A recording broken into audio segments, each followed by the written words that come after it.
All right, so welcome back, everybody. So we are week 7 in the semester, so we're almost at the halfway point. So I know a lot of you, it's getting to the midterm times, and there's a lot of things going on. So we appreciate you taking the time to come out tonight for MISA. So as we said before, if this is your first time to MISA, welcome.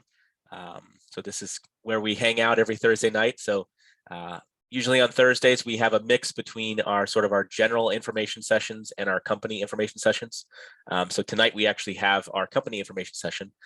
So very special company tonight, not that the other companies aren't special, but we feel like this company is a little bit more on the higher end of the special side for us, just because they've done so many sessions for us, even before I took over as a faculty advisor for MISA. So this company has had some name changes, so they'll talk about it a little bit. So maybe you've heard it, some AKAs from other variations of what they've been called. But we've had several MIS alumni work here, and one of our speakers, he'll introduce himself later, is an MIS alum as well. So we're really excited to have them here and really just be able to hear a little bit more about this great company and the opportunities that are available. So without any further ado, can we give a nice warm MISA virtual round of applause for the team from Anthology? Well, thank you all so much for having us this evening. And I'm going to be completely honest, I've only been at Anthology for a little over 2 months. So I did tell Richie, I was like, if I get stuck on a slide, you might have to help me because I'm still trying to learn everything. But this will be the second time I've presented, so it's getting a little bit better. But I'm Kate Dehne, so I am running recruitment here at Anthology. I've been in recruitment for almost 20 years. I actually started as a university recruiter at a college, realized there was no money in that, so moved to New York. Became an executive recruiter at Heidrick & Struggles. So when you all become executives, you'll be familiar with Heidrick & Struggles. They do all C-suite and above and board placements, so very high level placements. And then before you guys probably know, I got recruited to Bear Stearns, which if any of you guys remember, started the financial crisis in 2008. Worked in a totally different job there as an analyst, but was a hiring manager. And then after that, worked at a company called Blackbaud, which is a software company for nonprofits for a number of years. Ran recruitment there, and then joined Anthology and been loving it. I love this ed tech space, so I'm very happy to be here. So I'm going to talk to you a little bit about who we are, and then Richie's going to go a little bit deeper about what he does in the space himself. And then at the end, we'll talk to you about, we do have some upcoming opportunities too that I want to share with you. So who are we? So Anthology came about, you guys probably being down there in Florida are familiar with campus management, but Anthology all came together 3 different companies: Campus Labs, which is in Buffalo, New York, Campus Management, which is in Boca, and then iModules, which is in Kansas City. So there's 3 smaller size companies coming together to create a larger company. We're about 1,500 people now. So this just kind of talks to you a little bit about our purpose, our mission, our vision. Really, we're trying to empower higher ed to really help the end users, which is you all, the students, to really empower and revolutionize it. We do have values, so stay passionate, seamlessly collaborate, cultivate respect, be curious, embrace possibility, and strive for excellence. So when we are recruiting for individuals, these are the values that we're looking for, right? So we are interviewing against these values to see that if you have the same values as we do, and there's behaviors around them that we're also interviewing against to see if they have. And this really helps the whole company work together, especially as we are very much a growing company right now. So here's our locations, but now in the world of pandemic, it doesn't really matter anymore. So we do have Boca is our headquarters. We are an international office. We're probably like half and half in the US, about half internationally at this point, maybe a little bit more in the US. But we have a lot of remote as well, as you can imagine now with the whole pandemic. We have 2,100 customers right now in 45 different, 45 that are in 30 different countries. So we are very much a global company.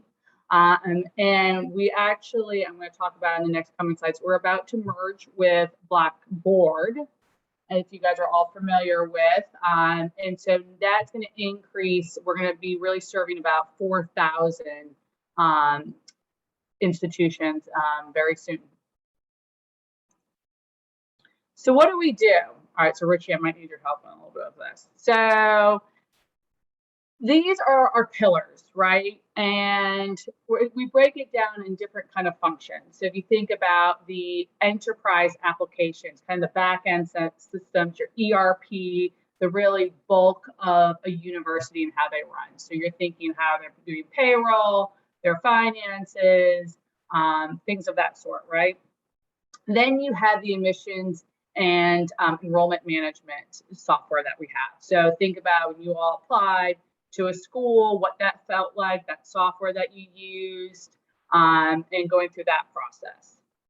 Then we have the institutional learning effectiveness, which, Richard, this is where I get kind of caught up a little bit more. Is this the point solutions that Campus Labs creates? Yeah. Okay. So that's what I thought. So these are kind of point solutions that came from our Buffalo office. And these are kind of how do you evaluate courses and what are the outcomes from the class?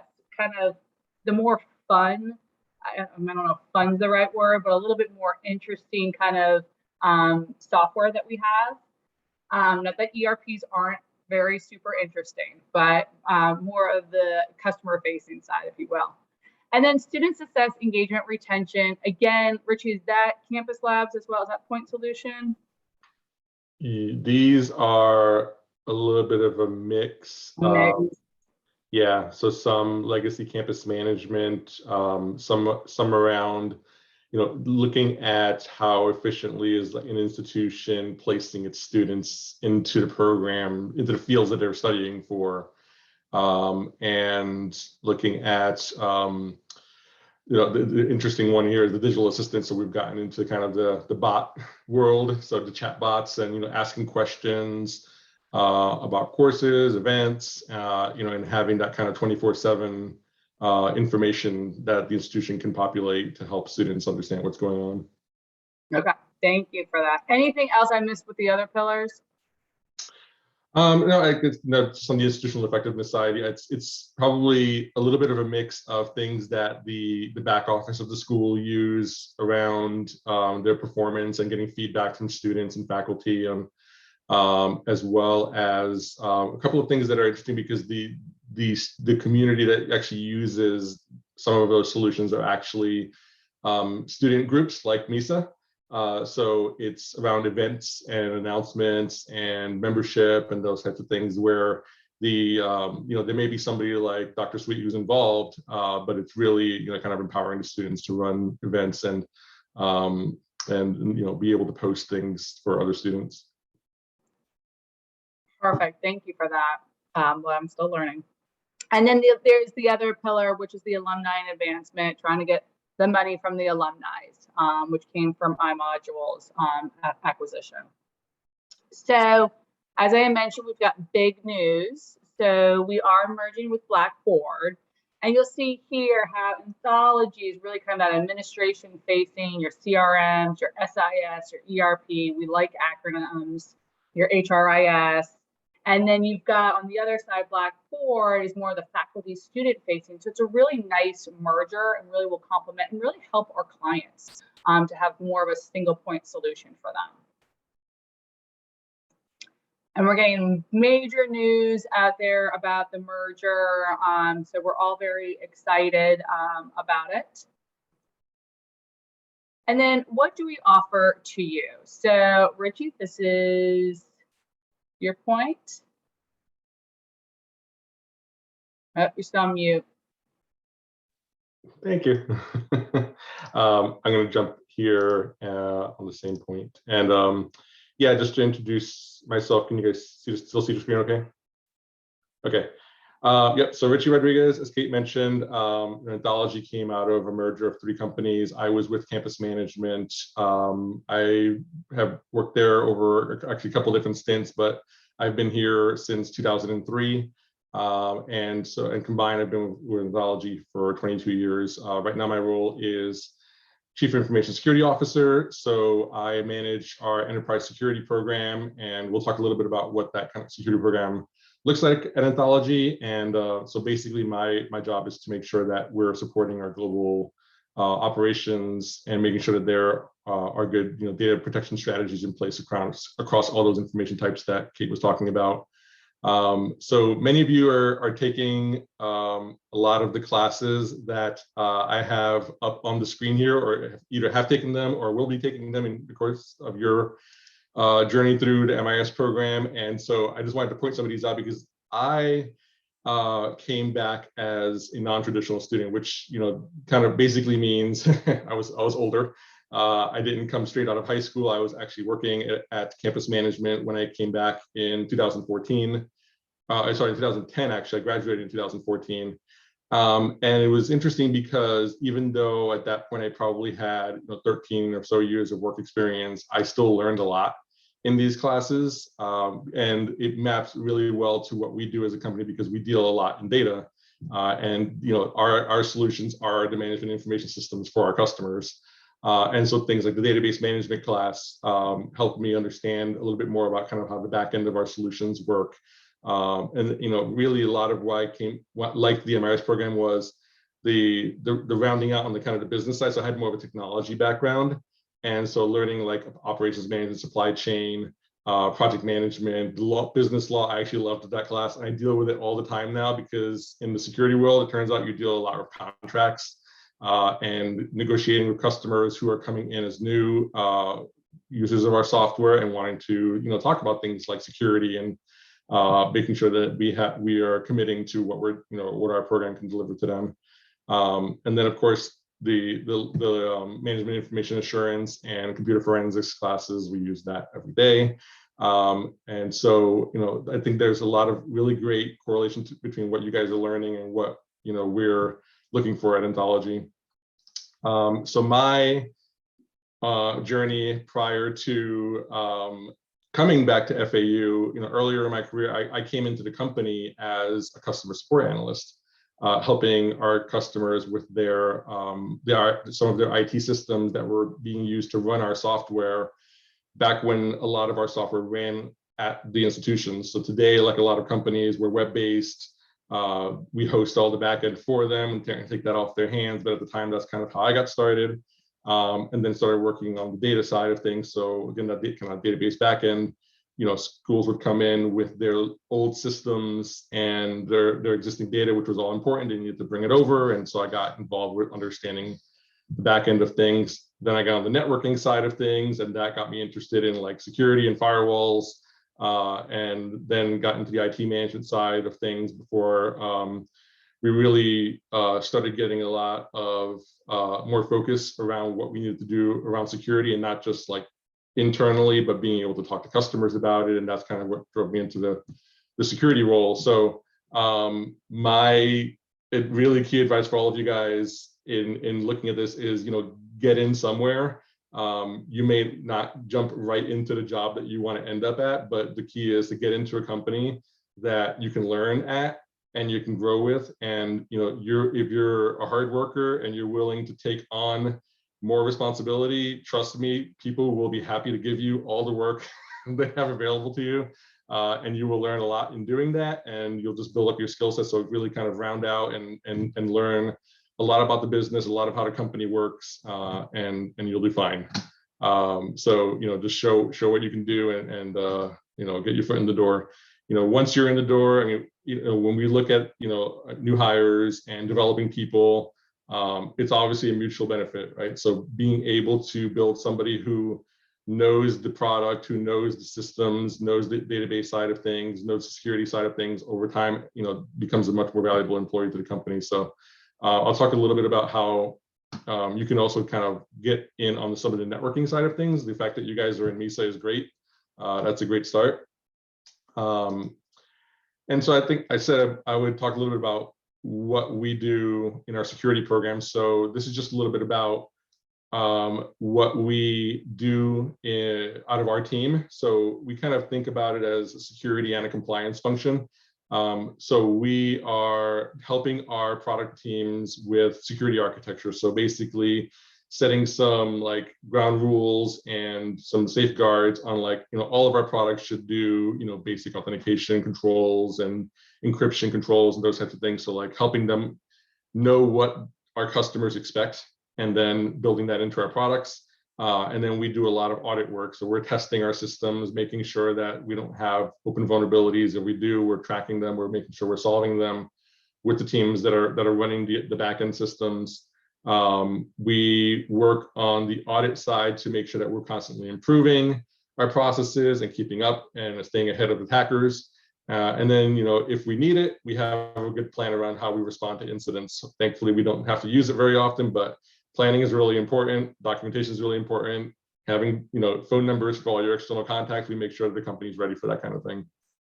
And then on the right side, in order to help our customers have confidence in what we do, we actually go through external audits. So the ISO 27001 is a really good framework that we're certified against, and we issue SOC stands for Service Organizational Control. So it's like standardized reports on what we do around security, what we do around financial processing, and because we have an outside company who comes in, assesses us, and then writes a report, and then we actually publish the report. So it's kind of a separate view on what we do.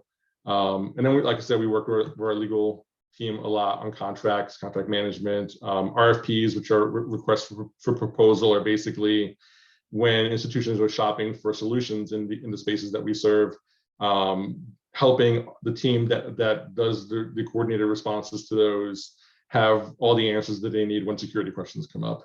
So we coordinate with them on that and make sure that, all the stuff that is on the left side and all the certification stuff is really about being able to give customers the confidence that, their data and your data, right, as students, is going to be safe with us. Those of you who have done the information assurance class already will recognize some of this. So this is just a little bit about what the ISO 27001 covers when we go through those audits. These are basically the topics that we get assessed on. And so it's a lot to go through. Like it says at the top there, there's 114 different controls in that standard, which means we have to provide statements about how we do those objectives and then show evidence that those things are actually happening, right? And then at the end of it, that's what lets the customers know that this was a very thorough review and we have everything in place that they need. We run the majority of our solutions on Microsoft Azure. We've been working to migrate some of our data centers that we still have. I think we're down to 2 at this point. At one point, we actually had 14. So it's been a lot of work over the last couple of years to move on to the Microsoft stack. And part of why we've done that is so that we can take advantage of all of the great things that Microsoft is doing from a security standpoint and building on top of their platform. I have an interesting quote here at the bottom that I like, that's from one of the guys who runs Microsoft's Threat Intelligence Center. So this is kind of a more modern way of thinking of how to protect systems, right? So attackers don't know everything that you have right off the bat. So as defenders, we tend to think about, well, we have an HR system, we have a collaboration system, an email system. We have to go defend all those things. The attackers are just kind of tossing things out there and seeing what they can hit. And it's almost like if somebody were to like break into your house and they don't know what's anywhere, and they're just going to kind of start walking around and looking to see what they can find, right? So that's how attackers think. And we're trying to change some of the way that we think about defense to align to that. So what are the entry points? What are the things that attackers are going to go after? And how do we put up our defenses around those key entry points? And assume that, at some point, somebody might break into one of those, and what other layers can we put in place around that? And it's really where Microsoft is thinking about this stuff. So the way that our chief architect puts it is we stand on the shoulders of giants. So we're not the ones that necessarily have to build all of this security intelligence infrastructure, but we need to adopt it and use it in our processes. And then I mentioned I would talk a little bit about kind of how to get on the networking side of things. So earlier in your careers, really the key thing here, and this is from an organization called Information Systems Security Association, so ISSA, that I've been a member of for about 10 years now. I actually helped to run the South Florida chapter of ISSA, and we run events, including an annual Hack the Flag event, which is really great for meeting people and getting hands-on with security. Actually, they will be having an event here in a couple of weeks that I'll talk about in a minute. But this is a kind of, if you look at the top, the blue section, right, pre-professional, working to entry level, mid-level, like this is a little bit of a career path, and it's up on their website. You want to look at it and look at some of the details behind it.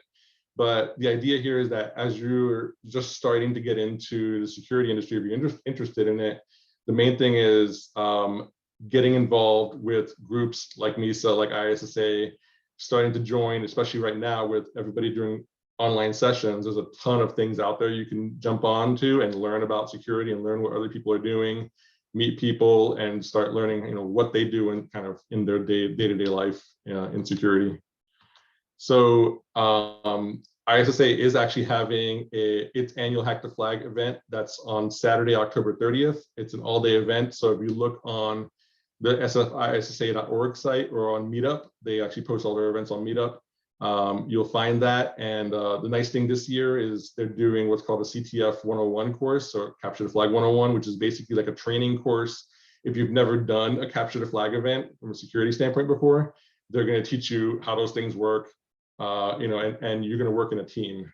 So it's not something you do by yourself. So it's really cool from a networking standpoint, because you get put in with like 3 or 4 other people, and some of them have a little bit more or less experience with this kind of thing. So definitely take advantage of that.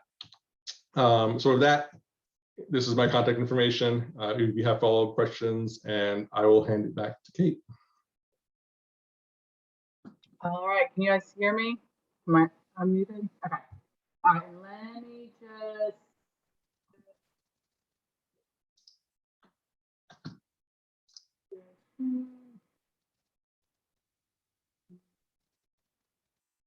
Richie, you were a lot quicker at this than I am. Okay, and let me just go over. All right, so upcoming openings. So we at Anthology do have an amazing program here. We are labeling it our outreach program. It includes 3 types of people. So we are hiring university grads, transitioning vets or retiring vets, and transitioning caregivers. So think of stay-at-home moms or dads, or somebody who might have taken some time off to come back into the workplace. And we're creating cohorts with them. So in December, in January, it's a small cohort of 5 individuals. And then in June, we'll have a bigger class, about 25 individuals between those 3 groups. So we're doing university recruiting. I was at FAU earlier this week virtually. And it's this amazing program that is specifically for our services team. So think those who implement software, think about those who support the software once it's already implemented.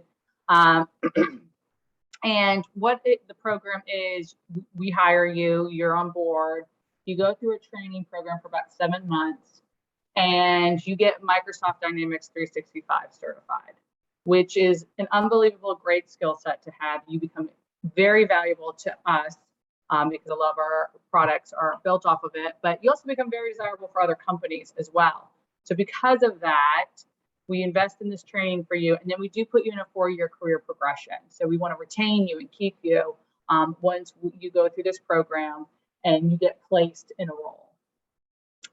So that is the big program that we're recruiting for right now for university students. And then we have some of our great perks. We have unlimited PTO, matching 401k, health, dental, vision, short-term disability, kind of HSA, FSA, all sorts of fun stuff. But it's a great program if you guys are interested at all. I didn't put my contact in here, but it's just Kate Dehne at Anthology, and feel free to, I'm on Handshake as well. Feel free to ping me and we can talk more about it. I just went to the FAU we actually are partners with you guys. So we're doing a Get Hired event with you guys this year. We're doing an accounting event with you guys. So we're going to be virtually with you. And then in spring, I think we're going to be more on campus. We're going to do some more affairs at FAU by then. And then that's it. So I will stop sharing and see if there are any questions. Awesome. So thanks so much, Kate and Richie. I'll go ahead and stop the recording, and then we can